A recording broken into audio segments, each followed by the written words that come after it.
Ayan, may bula-bula. Ayan. Ayan natin, tanggalin natin ang kanyang laman.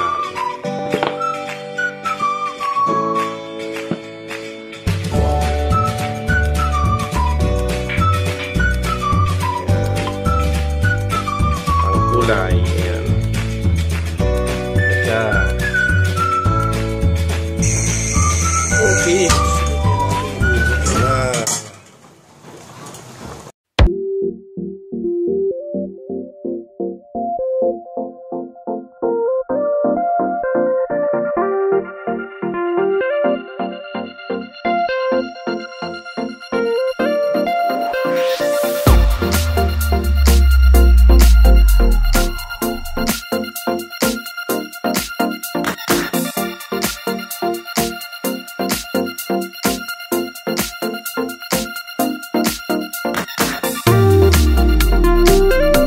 Hi, hello mga kitchen. Ang today's video po is magluluto tayo ng napakasarap na gutong Batangas. Ayan. Instead na laman loob ang ating lulutuin gutong Batangas, ito ang aking binili. Laman at saka bone marrow. Ayan. Mas masarap kasi ito kaysa sa laman loob. Masarap din naman po ang laman loob, pero mas masarap po itong laman na mayroong bone marrow. Ayan. Papakuluan natin to, tapos pag napakuluan na siya, tatapon natin yung unang sabaw para matanggal ang kanyang amoy. Ayan. Pwede tapo ako ng tubig. Ayan, pakuluan na natin to. Ayan ang ating tubig na pinakulo. Tingnan natin kung kumukulo na. Ayan na, kumukulo na. Ilagay natin ang ating baka. Ayan. Ayan, ayan. Pakuluan natin. Ayan.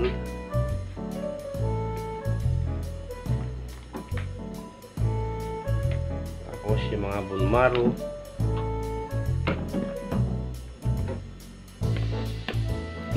Wow.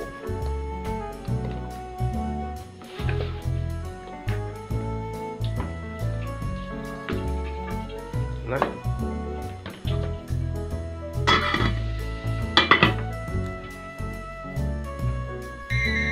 Yep, ayan na, kumulo na. Tingnan natin kung ayan, may bula-bula. Ayan, tingnan natin, tanggalin natin ang kanyang laman. Palitan natin siya ng tubig para yan ang ating gagamitin sabaw mamaya. Ayan na, luto ng kanyang bone marrow. Ayan.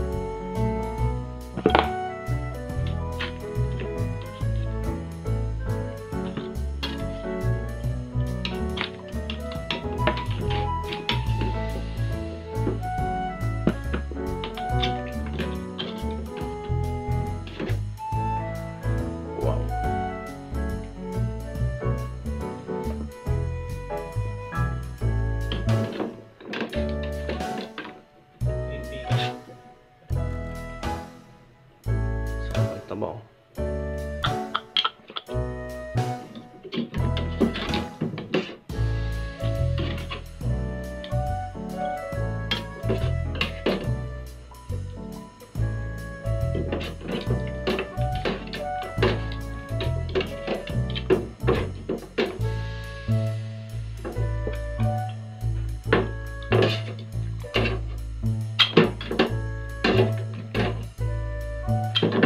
Hindi makahuli ah.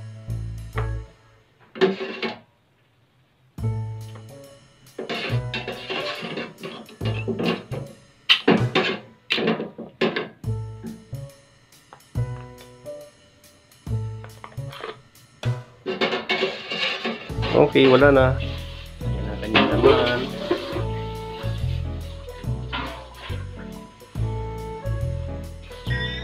Ayan na, kumukulo na. Ilagay natin ang ating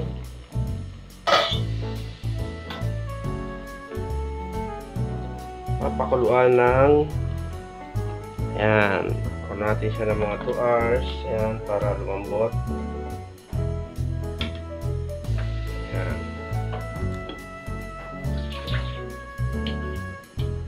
Yan ang kanyang pangalawang kulo na yan. Unang kulo, tinapon ko yung sabaw para matanggal yung kanyang amoy-amoy.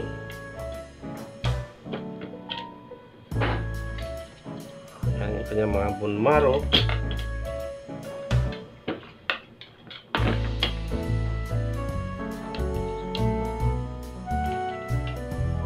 Madami itong bone marrow niya.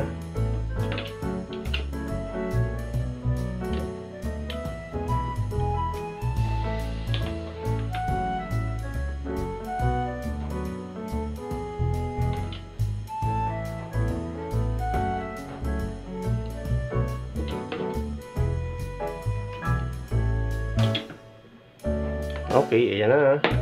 Ilagay na natin ang kanyang mga ingredients para mabango. Ayan ang kanyang sibuyas. Damihan kong sibuyas para mabango siya.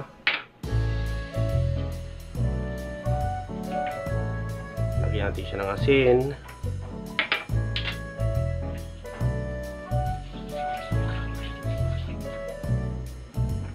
Pamintang durog.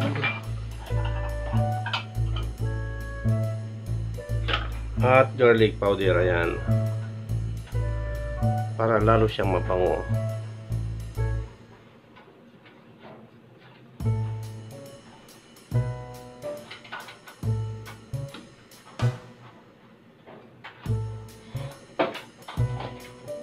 At ilagay natin ang kanyang atswiti. Itong atswiti na ginamit ko ay may lihiya to para mabilis siya mag-red. Ayaw kong gumamit ng powder. Ito lang talagang yung binibili ko lagi. May atswiti ay may lihiya. Ayan. Lagyan natin siya ng ayan, pangkulay. Ayan. Tapos takpan natin siya. Palambutin natin siya ng 2 oras. Ayan. Kumukulo natin na nag-red na siya. Sausaw natin para lalong mag-red. Ayan.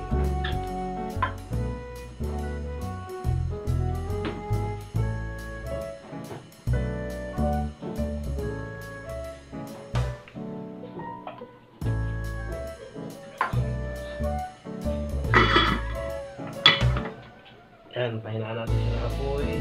Palambutin natin siya ng 2 oras. Ayan, check na natin siya kung okay na. Wow, okay na. Check natin kung okay na ang kanyang timpla. Bango.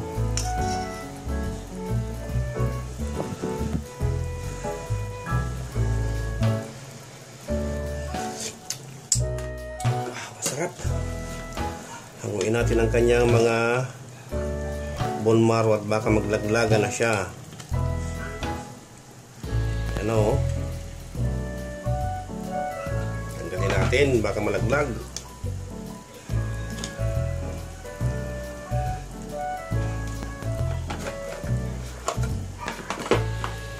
Tanggalin natin ang bone marrow. Ayan. Oops. Malaglag nga.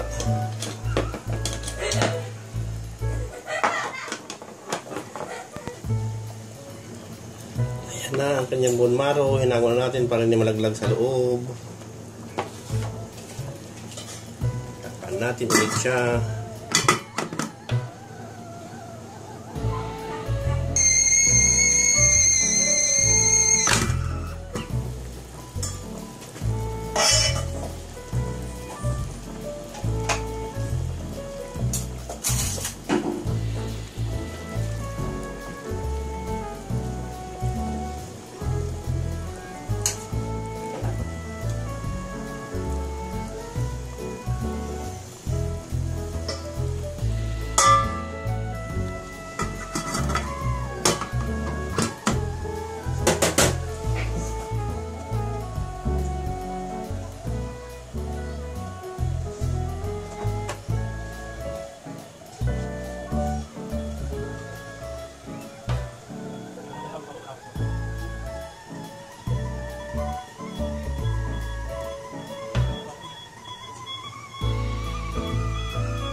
Okay, i-check na natin.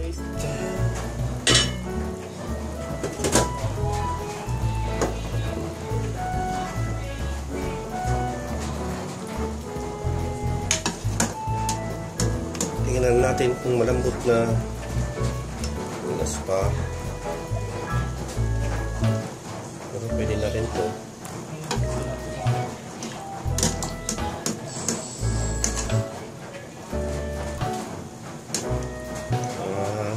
Konting minuto na lang.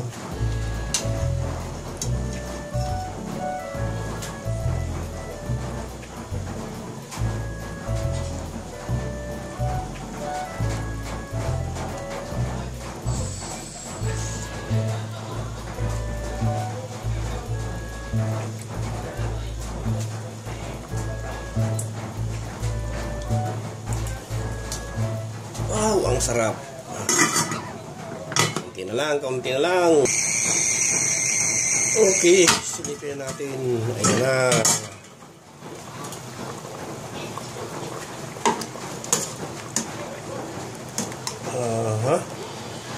Ayan, malambot na siya. Wow. Yummy talaga.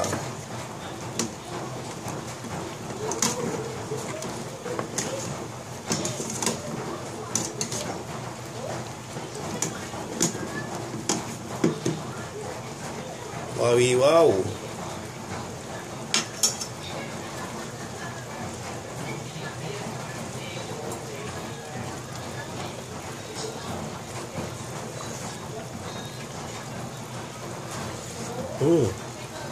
Okay na. Very good. Sarap.